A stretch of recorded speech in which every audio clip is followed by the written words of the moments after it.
आपने अगर नोटिस किया होगा कि पिछले साल काफ़ी ज़्यादा दिक्कतों में रहा है हमारा टेक्सटाइल इंडस्ट्री ओवरऑल।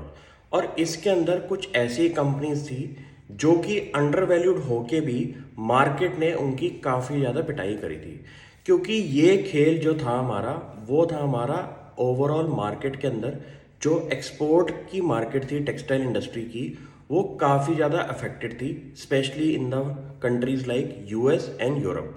तो उस पूरी इंडस्ट्री सिनेरियो को अगर कुछ कंपनीज ने अगर सेल थ्रू किया है, तो उसमें से एक कंपनी हमारी RSWM। ये इंडिया की one of the leading textile company है। कंपनी की मार्केट कैप अराउंड 846 करोड़ की है और कंपनी की बैलेंस शीट पे अराउंड 1151 का नेट डेट है। कंपनी ने पिछले साल अपने सही टाइम पे अपने केपेक्स रिक्वायरमेंट के लिए एक राइट इशू निकाला था अराउंड 235 करोड़ का, जिसकी वजह से कंपनी ने अपने केपेक्स प्लान में एक एग्रेसिव अप्रोच मार्केट में कमेंट्री में दी थी। कंपनी ने ये बोला था कि उनका 750 करोड़ का जो केपेक्स प्लान चल रहा है वो आज से 2-3 सालों में कंप्लीट हो जाएगा, जिससे कि कंपनी की जो बैलेंस शीट है वो भी स्ट्रांग हो जाएगी और कंपनी के प्रोडक्शन कैपेसिटी के अंदर एक बहुत बड़ा जंप आएगा। इससे मुझे ये पता चल गया है कि company next level of growth के लिए तैयार है।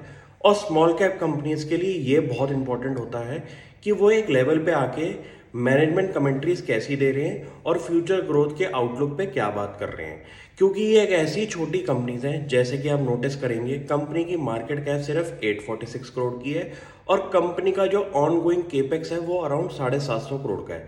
तो आप ये नोटिस करेंगे कि कंपनी की जितनी नेटवर्थ है उसके आसपास का कंपनी ने अब केपेक्स अनाउंस कर दिया है और उस पर कंपनी इस टाइम काम कर रही है।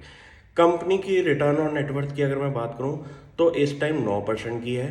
लास्ट ईयर के अगर मैं प्रॉफिट आफ्टर टैक्स की बात करूं तो वो 240 करोड़ का था और इस साल का प्रॉफिट आफ्टर टैक्स 110 करोड़ का है। मुझे लगता है इस कंपनी को अगर आप ढंग से ट्रैक करेंगे और कंपनी के की कस्टमर्स अगर नोटिस करेंगे, H&M, ज़ारा, जेसी पेनी जैसी कंपनीज जो कि वर्ल्ड की लीडिंग टेक्सटाइल प्लेयर्स हैं अपने रिटेल सेक्टर के अंदर, तो इस कंपनी के अंदर एक बहुत बड़ा एग्रेसिव अप्रोच आप बना सकते हैं।